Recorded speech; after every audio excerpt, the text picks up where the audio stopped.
आपको KDV mission के बारे में जानना है, क्या कार्य करता है, केडीवी मिशन क्या कार्य करता है, वो आपको प्रकाश नाम साहब से पता चलेगा।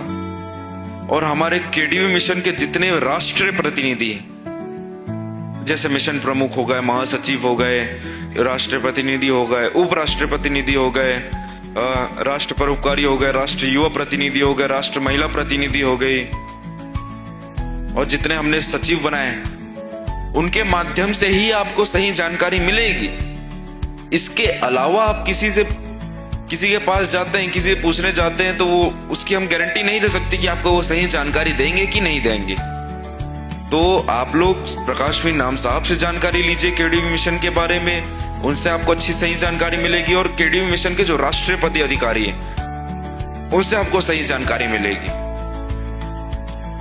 और आप लोग भ्रम में मत रहिएगा। मैं एक चीज आपको स्पष्ट कहना चाहूंगा, अगर कोई भी केडीवी मिशन के बारे में गलत बोलता है, ये चीज आप ध्यान रखिए, केडीवी के मिशन के बारे में बोल रहा है मतलब कबीर साहब के बारे में गलत बोल रहा है, धर्मदास साहब के बारे में गलत बोल रहा है, वंश गुरु के बारे में गलत बोल रहा है, ये आपको पता होते हुए भी अगर आप शांत है तो आप पर धिक्कार है, धिक्कार है आप पर।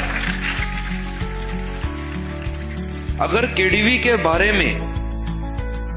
बारे में अगर कोई गलत बोल रहा है, गलत अफवाह फैला रहा है, चाहे कोई महंत हो, चाहे गोसाई हो, चाहे मेरे परिवार का हो, आप लोग विरोध करिए।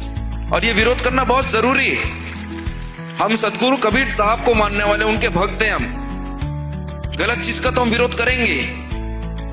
अगर हम उस सुनकर भी हम शांत हो जाते तो हम सदगुरु कबीर के भक्त नहीं कहलाएंगे, कभी नहीं कहलाएंगे। इस चीज का आप ध्यान रखिए।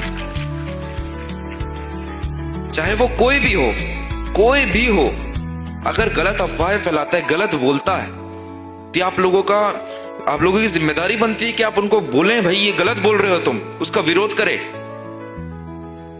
और अभी लोग गलत बोलेंगे, कुछ समय बाद वो लोग भी शांत हो जाएंगे, क्योंकि जो कार्य आप लोग के सामने है, जो हो रहा है आप लोग के सामने, सारी चीजें हैं। केडीवी मिशन पूरी खुली किताब है, आप पढ़ सकते हैं।